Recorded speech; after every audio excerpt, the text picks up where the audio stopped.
Binalaan ng isang dating presidential consultant si Bongbong Marcos Jr. sakali mang pagtatanggalin niya sa pwesto ang mga general na umano'y nag-walk out sa isang command conference. Kung bakit, ating alamin sa report ni Almar Forzuelo. Bagamat itinanggi ng Armed Forces of the Philippines o AFP ang issue ng umano'y pag-walkout ng ilang general sa ginanap na command conference itong July 4, 2024 ay hindi mapigilan ng dating presidential consultant ni dating Pangulong Rodrigo Duterte na balaan si Bongbong Marcos sa kanyang mga gagawing desisyon. Sa isang social media post, sinabi ni Jose Alejandrino na kung itutuloy ni Marcos Jr. na tanggalin sa pwesto ang 7 general na dawit sa walkout issue gaya ng ginawang pagtanggal ng Department of National Defense kay dating Westcom Chief Vice Admiral Alberto Carlos ay malamang na may hindi magandang mangyayari. Binigyang diin pa ni Alejandrino na dapat naaksyonan ng mga PMAer ang kawalan ng hustisya na ginagawa sa kanila. Paliwanag niya kung kaya itong gawin ng kasalukuyang administrasyon sa mga matataas na opisyal ng hukbong sandatahan ng Pilipinas ay hindi malabong gawin din ito sa kahit na sinong PMAer. Sa huli paalala ni Alejandrino sa mga sundalo nasa mataas o mababang ranggo na ang dapat ang katapatan nila ay wala sa interes ng sino mang individual kundi dapat nasa taong bayan at sa bansa lang. Para sa Diyos sa Pilipinas, kung mahal, Almar Forzuelo. Alam mo, eto just to be straight regarding this. Kasi di ba may namabalita, may nag-walk out daw sa isang command conference na ginawa at ang sinisisi nga at ang tinutukoy daw nila doon si Secretary Gibo at may mga nag-walk out na general. Although the news came from dating general, I'm not sure. I think it was dating general.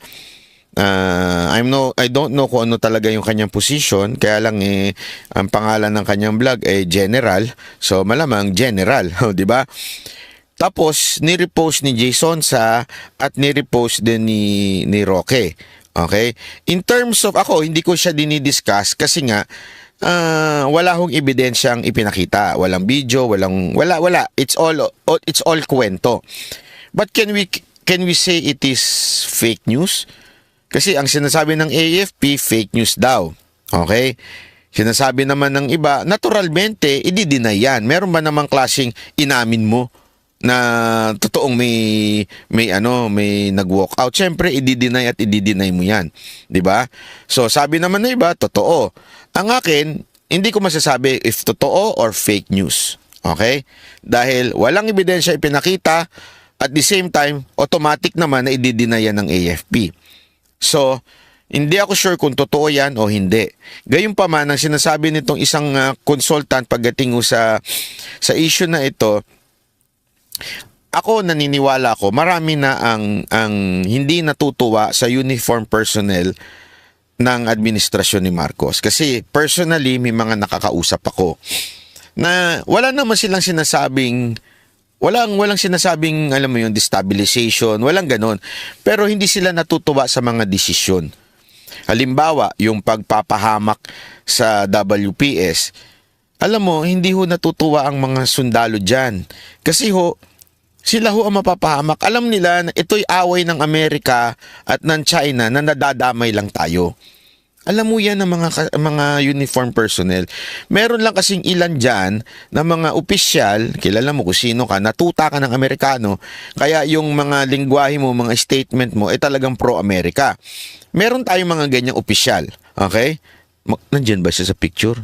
Parang yung isa. Pero yung isa, madaldal din yun. Hindi ko alam kung ano ba papel nun sa buhay. Pero may mga ganyan talaga. Sila lang ho may gusto. Pero yung mga nasa baba, nasa ground, ayaw ho nila niyan. Pangalawa, may mga ilang kapulisan din tayo na nabibwisit na, di ba, yung pagbawas doon sa kanilang rice. Kasi alam ko ito marami ho tayong kaibigang pulis.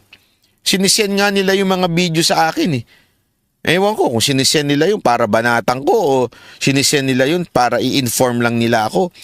Pero marami na hong pulis ang hindi natutuwa sa ginagawang mga pagvito ni Marcos, tapos pagbawas sa kanilang allowance, rice allowance, tapos yung sa kanilang pension, maraming nagagalit na kapulisan.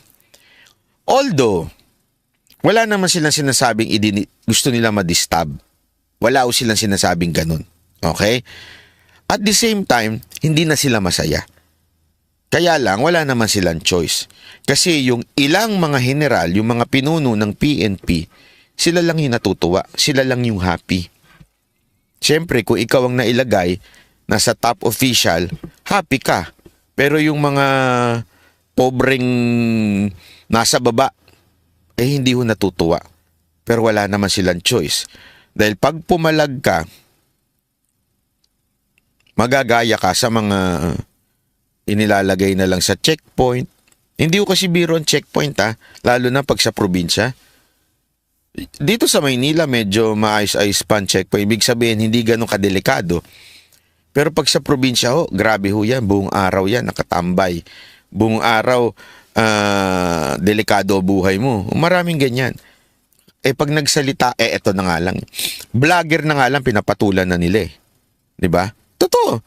Vlogger na nga lang, pinapatulan pa nila.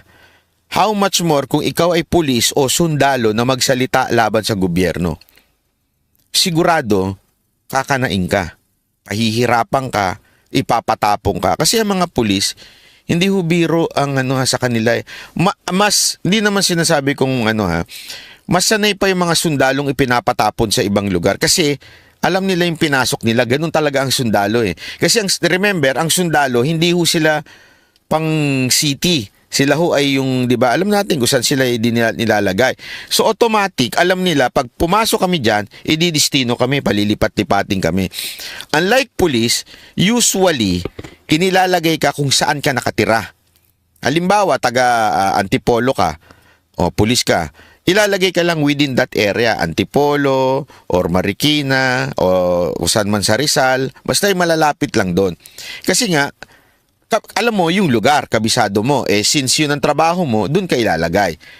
Pero ngayon, may mga pulis, lalo na yung mga nag-security sa mga Duterte supporter, kung saan nilalagay. Talagang para parusahan. Wala naman po silang kinalaman. Sa totoo lang po, wala naman po silang kinalaman. Nilagay lang. Siguro, naisip nila, porket naging kaibigan na, biglang ilalagay kung saan-saan. Kaya marami na rin pong nagagalit na mga pulis. Hindi lang sundalo.